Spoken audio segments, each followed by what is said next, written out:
Hello friends, it's Akash here. दोस्तों, आज मैं लेके आया हूँ डॉक्टर एपीजे अब्दुल कलाम की बायोग्राफी का दूसरा पार्ट। पहले पार्ट में हमने देखा था कि कलाम का बचपन से लेकर विद्यालयीन जीवन कैसा रहा, शैक्षणिक जीवन में उन्हें कौन सी कठिनाइयों का सामना करना पड़ा, फर्स्ट साउंडिंग रॉकेट को कैसे लॉन्च किया गया था और SLV-3 की क्या कहानी थी। उसके बाद फरवरी 1982 में डॉक्टर एपीजे अब्दुल कलाम को DRDL का निर्देशक नियुक्त किया गया। कलाम ने डॉक्टर VS अरुणाचल के साथ integrated guided missile development programme का प्रस्ताव तैयार किया। इस प्रस्ताव के तहत उन्होंने पृथ्वी, त्रिशूल, आकाश और नाग समेत कई मिसाइलें बनाई, लेकिन जो अग्नि मिसाइल थी उसमें कलाम बार बार फेल हो रहे थे। ये उनके लिए बहुत इंपॉर्टेंट प्रोजेक्ट था। फिर सारे देश में इसकी चर्चा होने लगी।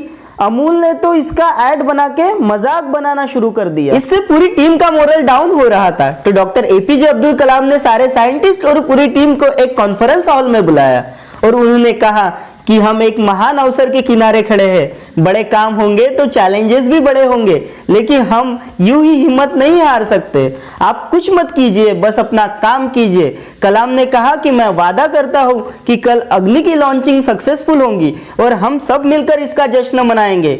उनके इस वादे ने टीम में एक नई जान भर दी और 22 मई 1979 का वो दिन इतिहास बन गया और अग्नि की सफल लॉन्चिंग हो गई। और उसके बाद उन्होंने कहा कि काम बड़ा होगा तो चुनौतियां भी बड़ी होंगी, लेकिन यकीन मानिए आपने ठान लिया तो फिर आपको सफल होने से कोई नहीं रोक सकता। 1992 में न्यूक्लियर पावर की भी बातें दुनिया में बहुत हो रही थी। अमेरिका और चाइना की ओर से धमकियां भी बहुत आ रही थी और चाइना चुपके से पाकिस्तान को न्यूक्लियर पावर सप्लाई कर रहा था। अब भारत को भी न्यूक्लियर पावर की जरूरत थी। इससे पहले भी भारत ने 1974 में न्यूक्लियर परीक्षण किया था जिसका नाम स्माइलिंग बुद्धा था, पर वो फेल रहा और फिर अमेरिका ने हम पर अंतरराष्ट्रीय दबाव बनाना शुरू कर दिया। अमेरिका ने एक नियम बनाया था, CTBT, मतलब कोई भी व्यक्ति परमाणु परीक्षण नहीं करेगा, कोई भी देश किसी भी देश को यूरेनियम नहीं बेचेगा और कोई भी देश किसी भी देश को न्यूक्लियर टेक्नोलॉजी नहीं बेचेगा। ये बातें कलाम को जब पता चली तो उन्होंने 1992 से लेकर 1997 तक न्यूक्लियर पावर पर काम किया और न्यूक्लियर बॉम्ब बना दिया। अब बना तो दिया था, उसका परीक्षण कैसे करें ये सबसे बड़ा सवाल था।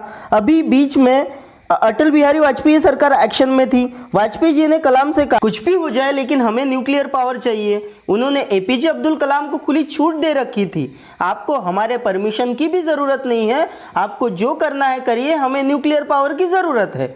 इस बात की भनक जब अमेरिका को लग गई तो अमेरिका ने भारत के ऊपर मॉनिटरिंग के लिए सैटेलाइट लगा दिया।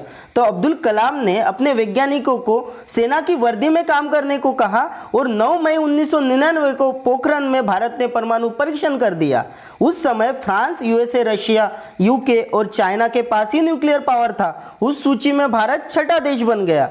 इसके बाद 1999 में कलाम 41 साल की देश सेवा करने के बाद रिटायर्ड हुए। रिटायर्ड नौकरी से हुए थे, अपने काम से नहीं। उनको अपने देश के लिए एक नई पीढ़ी तैयार करनी थी जो भारत को विश्व गुरु बना सके और अपने शिक्षक के पद के लिए वे अन्नामलाई यूनिवर्सिटी तमिलनाडु चले। 3 साल वहां पढ़ाने के बाद 2002 में सत्तारूढ़ भारतीय जनता पार्टी व विपक्षी भारतीय राष्ट्रीय कांग्रेस दोनों के समर्थन के साथ डॉक्टर एपीजे अब्दुल कलाम राष्ट्रपति चुने गए।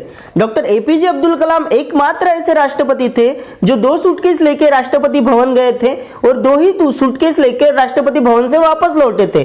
उनके व्यक्तिमत्व का अनुमान इस बात से लगाया जा सकता है, राष्ट्रपति होते हुए जब वह एक प्रोग्राम में गए थे, वहां उन्होंने देखा कि एक कुर्सी जो उनके लिए लगाई गई थी उसका साइज बाकी कुर्सियों से अलग था।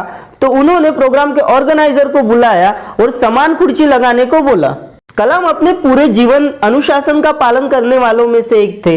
वे कुरान और भगवत गीता दोनों का अध्ययन करते थे। कलाम ने कई स्थानों में उल्लेख किया है कि वो तिरुक्कुरल का भी अनुसरण करते थे। उनके भाषणों में कम से कम एक कुरल का उल्लेख रहता था। राजनीतिक स्तर पर कलाम की चाहत थी कि अंतर्राष्ट्रीय स्तर पर भारत ज्यादा से ज्यादा महत्वपूर्ण भूमिका निभाए। भारत को महाशक्ति बनाना उनकी सबसे बड़ी इच्छा थी। उन्होंने कई प्रेरणास्पद पुस्तकों की रचनाएं भी की थी। वो तकनीक को भारत के जनसाधारण तक पहुंचाने की हमेशा वकालत करते थे। बच्चों और युवाओं के बीच में कलाम जी अत्यधिक लोकप्रिय थे। वह अंतरिक्ष विज्ञान व प्रौद्योगिक संस्थान के कुलपति भी थे। उनके चेहरे पर हमेशा मुस्कान रहती थी और हमेशा सबसे हंसते हुए बात करते थे, चाहे वो दफ्तर का नौकर ही क्यों ना हो। उनका प्राणी एवं पक्षियों पर बहुत प्यार था और वो जीवन भर शाकाहारी रहे। उन्होंने जीवन के अंतिम दिनों में युवाओं को जागरूक करने का काम किया। वे अपना पूरा समय युवाओं के साथ बिताते थे। उनका सपना था भारत की एक ऐसी पीढ़ी तैयार करना जो भारत को विश्व गुरु बना सके। डॉक्टर एपीजे अब्दुल कलाम के 79th बर्थडे को संयुक्त राष्ट्र द्वारा वर्ल्ड स्टूडेंट डे के रूप में मनाया गया था। इसके अलावा उन्हें लगभग 40 विश्वविद्यालयों द्वारा मानद डॉक्टरेट की उपाधियां प्रदान की गई थी। भारत सरकार द्वारा उन्हें 1981 में पद्म भूषण और 1990 में पद्म विभूषण सम्मान प्रदान किया गया, जो उनके द्वारा इसरो और डीआरडीओ में कार्य के दौरान वैज्ञानिक उपलब्धियों के लिए तथा भारत सरकार के वैज्ञानिक सलाहकार के रूप में कार्य हेतु प्रदान किया गया। 1997 में डॉक्टर एपीजे अब्दुल कलाम को भारत का सर्वोच्च नागरिक सम्मान भारत रत्न से नवाजा गया, जो उनके वैज्ञानिक अनुसंधानों और भारत में तकनीकी विकास के अभूतपूर्व योगदान हेतु प्रदान किया गया। वर्ष 2005 में स्विट्जरलैंड की सरकार कलाम के स्विट्जरलैंड आगमन के उपलक्ष्य में 26 मई को विज्ञान दिवस के रूप में घोषित कर दिया। नेशनल स्पेस सोसाइटी ने वर्ष 2013 में उन्हें अंतरिक्ष विज्ञान संबंधित परियोजनाओं में कुशल संचालन व प्रबंधन के लिए वन ब्राउन अवार्ड से पुरस्कृत किया।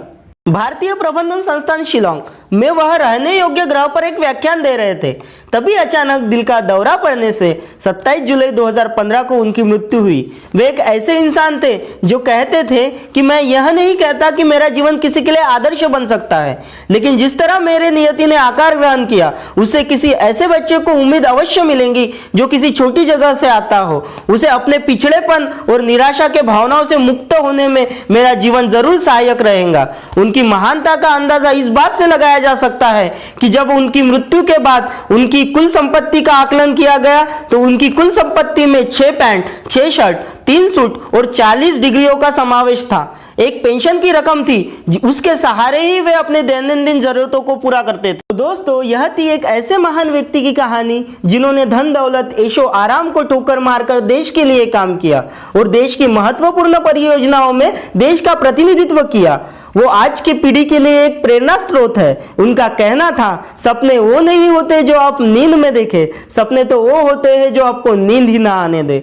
दोस्तों, अगर आपको ये वीडियो पसंद आया हो तो लाइक कीजिए, दोस्तों के साथ शेयर कीजिए और बने रहिए हमारे चैनल क्रिएटिव 3 कलर्स के साथ। जय हिंद।